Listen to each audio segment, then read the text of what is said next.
Let me start perhaps with you, Professor Obi. Your thoughts on this call for a wage subsidy in order to meet the worker demands? That was something that should be put in a proper context. There is a lot that goes into this. The farmers are not getting enough farm income, as we know, and they have every right, to their stability. And farm workers are not getting enough to make ends meet.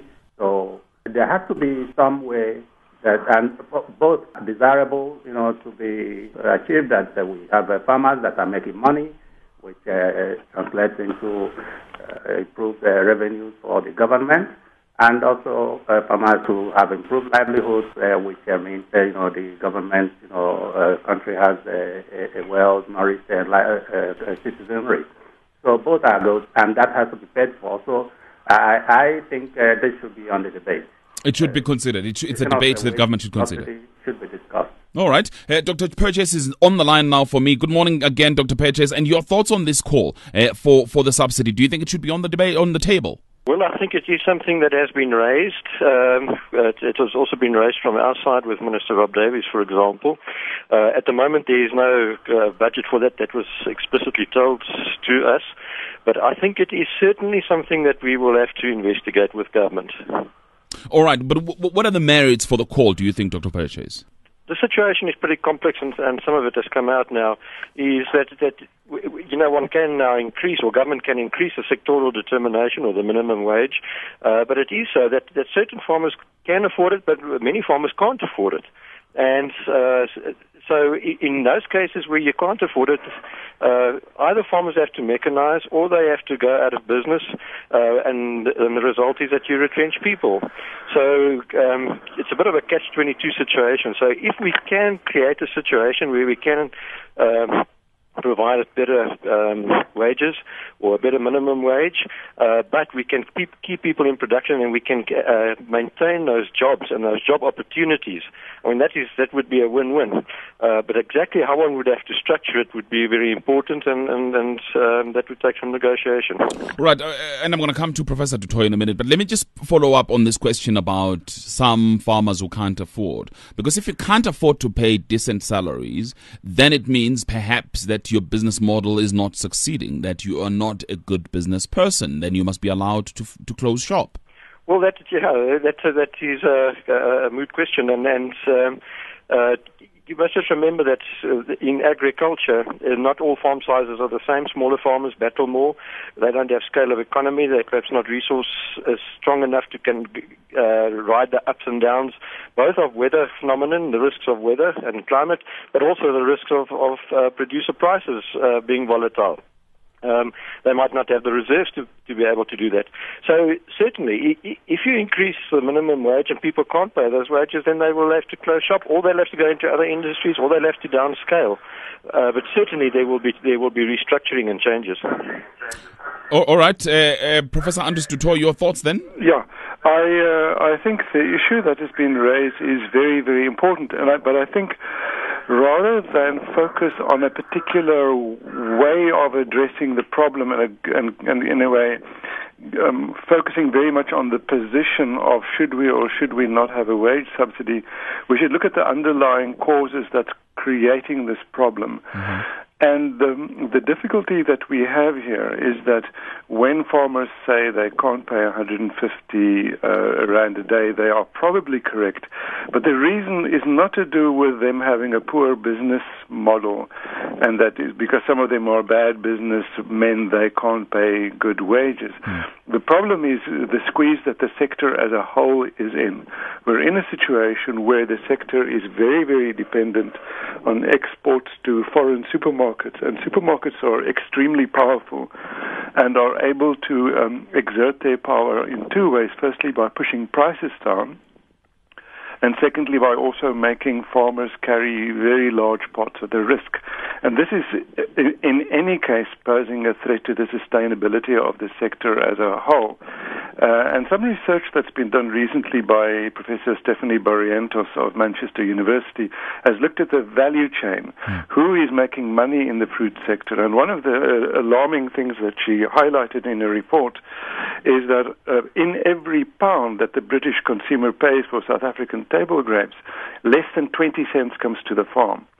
40 cents goes to the supermarket in the UK. The rest is absorbed along the way. So the farmers have their back to the wall, not because they're bad business people, but because the supermarkets are so enormously powerful. And rather than turn to government to try to address the matter through a subsidy, which is going to be very difficult to implement, and I suspect probably not allowed in terms of WTO rules, I think we should look to the supermarket because it's their sharp practices that's the root cause of this problem. Just again, in terms of the detail, you say that, what is it, 14 cents? 40 cents? Well, the figures are difficult to establish because they're very variable and the data is often proprietary, but Prof. Barrientos' figures indicate that in every pound that a British consumer pays for a bunch of table grapes, 18.5 cents comes to the farm. About 25 cents stay in South Africa of that pound. The rest is all taken by other players, and the supermarkets probably have a markup of about 40% in that whole equation. So arguably, they would probably disagree, but arguably they have some space to maneuver, and they can pay farmers a much better price. And it's the relentless pressure by supermarkets, which has not only pushed prices down, but farmers have tended to deal with these prices by relying more and more and more on temporary workers, on seasonal workers, casual workers, on labor brokers, and so on. So we don't have nearly as many permanent workers as we used to. Sure. So it's a systemic issue. Are quite desperate. These are the most vulnerable, most marginalized workers in our formal workforce.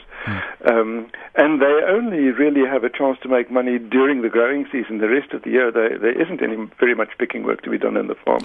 All right. So they're quite desperate. And it makes it even more complex then, how we deal with this issue. But I'm going to go back to the issue of the subsidy. I'm going to come back to some of those issues that you're raising. Again, then, Dr. Purchase, the issue of the subsidy in this country has history. Yes, I think I just want to quickly comment on what Professor du Toit said. I think he's absolutely right in principle. The farmer is always a price taker, both from the input side, where he's also squeezed, and on the output side through the value chain and up through the value chain. So it really is he's in a difficult position in that process. He gets squeezed from both sides. That's why I said too, and Professor du Toit also mentioned it. It would be very difficult to implement. You know, what are the merits? Who do you give it to? Who don't you give it to? It becomes a very difficult thing to manage and to implement. Well, but I mean, some people would say compare us to other farmers. I would also be concerned about it, but I think it's perhaps something that we should look at and see how we can, if it were to be implemented, how would you implement it, etc. But how is it implemented elsewhere? I mean, take a country such as Brazil, for instance. There are subsidies and this emerged in the story about Brazil dumping chickens here in South Africa. That back in Brazil, they subsidize their farmers, and they are able then to make it easy for the chicken farmers to grow and the kind of thing. Yeah, well, I mean, it is so. Generally, South Africa is one of the 5 least subsidized countries in the world in terms of agriculture, according to OECD, etc., the studies that they do. And that does make it difficult for us to compete with all our commodities on the global market. And agriculture is a global market. The agri-food system is a global market. So, but in terms of... we are in a difficult position to compete. And then again, when with price increases around that, especially electricity and energy, etc., that puts us in we're battling to competitiveness is being eroded, put it that way, and that is what we need to address in the long term. Okay, competitiveness. Fair enough. And, I want to come back to the issue that was raised by Professor du Toit, because it's an important issue. How then do we tackle the value chain? How do we deal with making sure that across the value chain people derive the profits that are due to them and that happens fairly? Professor Obi, do you want to respond to that? The value chain has to be analyzed more comprehensively. Indeed. Of course, that's true, but it depends on at what point of the value chain and what are the root causes of where should these adjustments be made. Dr. Purchase, here's one for you as well. This SMS here from Tuluba Makamba, who says, but why can't the farmers organize themselves as an association and engage the supermarkets? Supermarkets, their supply chains, they don't. Well, in certain cases they do. There are cooperatives that they engage with, or farmer groups, and so, etc. But I think it was said very clearly by Professor Du Toit that the supermarkets are all powerful. When we say they're all powerful, they are also driven by the consumers, and that was also said. That's very important, because the consumers, if you listen to the supermarkets, say they shop for price primarily.